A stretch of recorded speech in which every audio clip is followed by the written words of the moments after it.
Great God day to you all. Welcome back to the next video in the Hey You Get Out of the Porta Potty, You're Too Good to Be True series.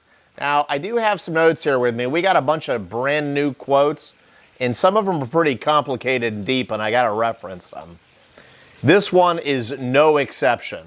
I mean, I love this quote. It's by Lao Tzu. He wrote something called the Tao Te Ching, and it's life-changing, to say the least. But this quote by the great Lao Tzu is, every human being's essential nature is perfect and faultless. But after years immersed in the world, we forget our roots and take on a counterfeit nature. Wow, I'm going to do it again. Every human being's essential nature is perfect and faultless, but after years immersed in the world, we forget our roots and take on a counterfeit nature.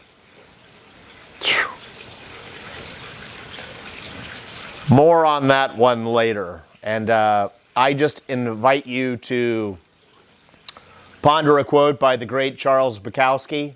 Do you remember who you were before the world told you who you had to be?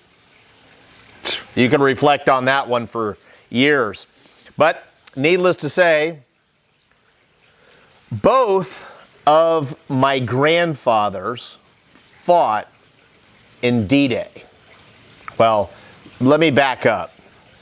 Both of my grandfathers were in D-Day. My grandfather on my mother's side, Francis, he fought in D-Day. My father's father, Elmo, was in D-Day, but he was kind of in, and my dad explained this to me one day, he was kind of in the second wave, and he was an engineer and built bridges and all of these things. I forgot what my dad told me. But it's really fantastic to learn about your history, and I see a lot of my own persistence came from my granddads. And but it got me reading about D-Day and studying D-Day, and of course, I don't want to get too sidetracked on the lesson here, but Dwight Eisenhower is the one who actually said, all right, we're going. And he had to send a lot of people off to what he knew was going to be their death. But he was doing it in the name of freedom, and he believed in the cause, and he believed in the mission. Now, this is not the actual main lesson here, but when I was studying this blew me away so bad. And you can look this up.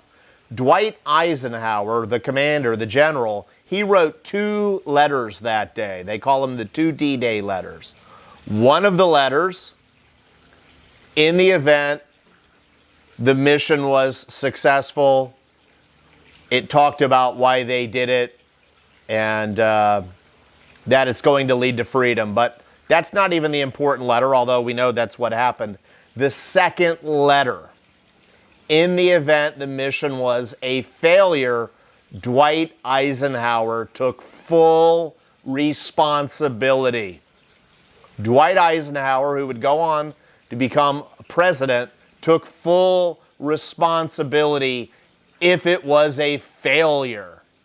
Wouldn't it be great if we were surrounded by leaders today who took responsibility for the failures and quit always blaming the other side? But it's not the lesson. That's like a little bonus lesson. Although I'll turn it into a lesson right now because I can do whatever I want because I don't have to answer to anybody. And let me tell you, that's a really happy place to be in your life, not answering to people outside of God. But to be too good to be true, in your own life, you will take responsibility for all of your actions, and you will have the philosophy that the buck stops here. And I'm not going to blame anybody else.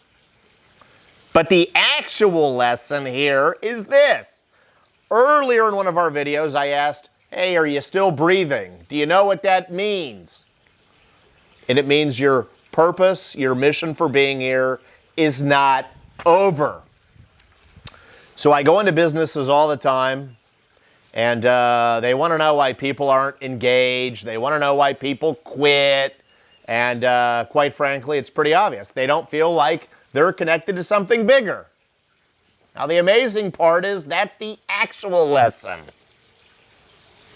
To be too good to be true, you have to feel like you're connected to something bigger than yourself. You've got to want things more for other people than you want them for yourself. When you get there, you will be too good to be true.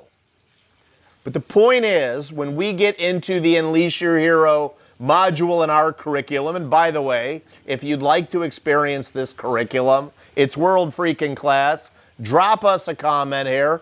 I'll reach out to you. I'm not going to sell you anything you don't need. But I know when I'm working with someone, I've got to get them connected to something bigger than themselves. So now in this series, I've got you connected to your eulogy, who you need to show up for. I've got you connected to becoming your greatest self. I've got you connected to doing an ABC check-in every day. This all minimizes the drifting, which is the language of the devil. You're now part of a healthy economy in the world, and not all those gnarly statistics in video too. But this next thing I got to connect you to is your own personal mission statement. Now, hey, Kaylee, I know you're behind the camera right now. Yeah.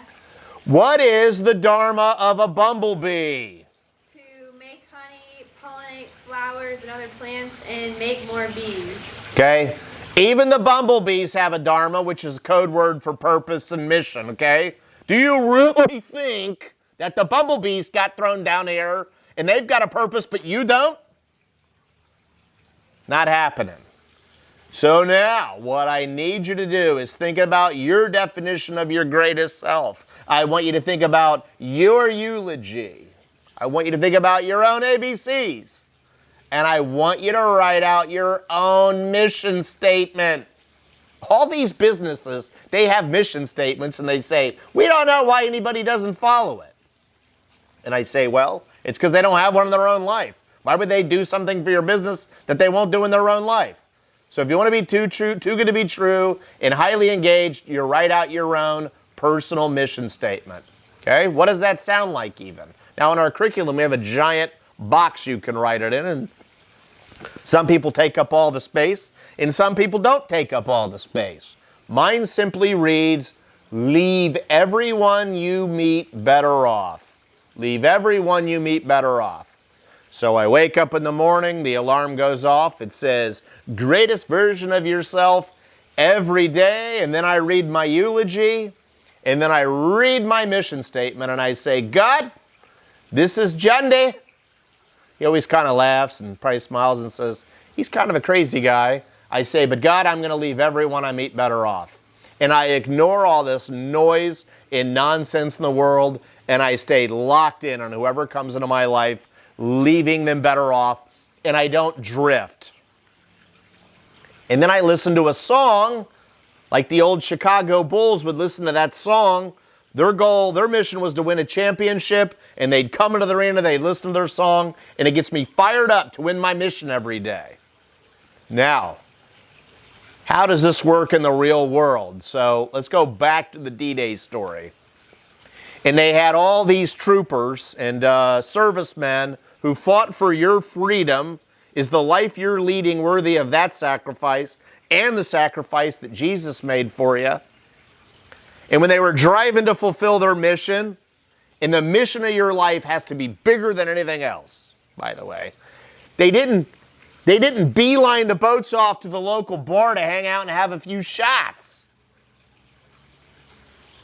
The mission of your life has to be the most important thing. Used to work with this great author, Matthew Kelly. He'd say, mission is king. I don't disagree. The mission of your life has to be king. So when they were fulfilling the D-Day mission to create freedom for you and your family, they didn't take, I think they're called Johnson boats, I don't remember. They didn't beeline them off to the local watering hole and tip a few beers back. It was, no, we're here to fulfill the mission. So if you want to be too good to be true, fulfill the mission of your life every day, become the greatest version of yourself, do your ABC check-in, and read your eulogy every morning, and don't surround yourself with codependent putzes. Surround yourself with champions. And we'll see you next week. Oh, by the way, Kaylee's not coming here at the end. She's behind the camera. She did the Bumblebee statement. We really need you to hit like. We really need you to hit subscribe. We need you to hit share. The evil tech gods have our channel buried. Their artificial intelligence probably just picked that up, by the way, and that's a real thing, by the way. And they've got our channel buried. We need this to be organic, and we need you to share it. We'll see you next week.